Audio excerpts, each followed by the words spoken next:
श्रीमद्भागवत गीता में भगवान श्री कृष्ण के उपदेशों का वर्णन है। भगवान श्री कृष्ण ने अर्जुन के माध्यम से संसार को गीता का उपदेश दिया था।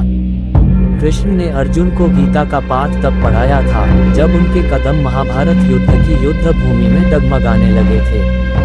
श्री कृष्ण के उपदेशों को सुनकर अर्जुन अपने लक्ष्य को पूरा करने की ओर अग्रसर हुए। कहा जाता है कि गीता में जीवन की हर एक परेशानी का हल मिल जाता है। गीता में कही गई श्री कृष्ण की बातें आज भी जीवन में आगे बढ़ते रहने की प्रेरणा देती हैं। ऐसे में किसी भी परेशानी का हल पाने और जीवन में सफलता पाने के लिए गीता की कुछ बातों का ध्यान रखना चाहिए। माना जाता है कि जो भी व्यक्ति गीता की इन 5 बातों का जीवन में अनुसरण कर लेता है वह हर काम में जरूर विजय हासिल कर लेता है। ये रहे गीता के अनमोल उपदेश जो जीवन को नई राह दिखाते हैं। फल की इच्छा छोड़ कर्म पर ध्यान देना चाहिए। गीता में श्री कृष्ण ने कहा है कि मनुष्य को फल की इच्छा छोड़कर कर्म पर ध्यान देना चाहिए।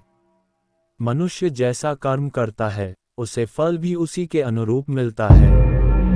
इसलिए व्यक्ति को अच्छे कर्म करते रहना चाहिए। स्वयं का आकलन। श्री कृष्ण के अनुसार व्यक्ति को खुद से बेहतर कोई नहीं जान सकता, इसलिए स्वयं का आकलन करना बेहद जरूरी है। गीता में कहा गया है कि जो व्यक्ति अपने गुणों और कमियों को जान लेता है वह अपने व्यक्तित्व का निर्माण करके हर काम में सफलता प्राप्त कर सकता है।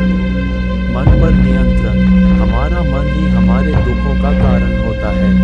ऐसे में श्री कृष्ण ने गीता में कहा है कि जिस व्यक्ति ने अपने मन पर काबू पा लिया वह मन में पैदा होने वाली बेकार की चिंताओं और इच्छाओं से भी दूर रहता है। साथ ही व्यक्ति को अपने लक्ष्य को भी आसानी से प्राप्त कर लेता है। क्रोध पर काबू रखें। क्रोध में व्यक्ति नियंत्रण खो बैठता है और आवेश में आकर गलत कार्य कर देता है। यहाँ तक कि कभी कभी गुस्से में व्यक्ति खुद का अहित कर बैठता है। गीता में श्री कृष्ण ने बताया है कि क्रोध को खुद पर हावी नहीं होने देना चाहिए।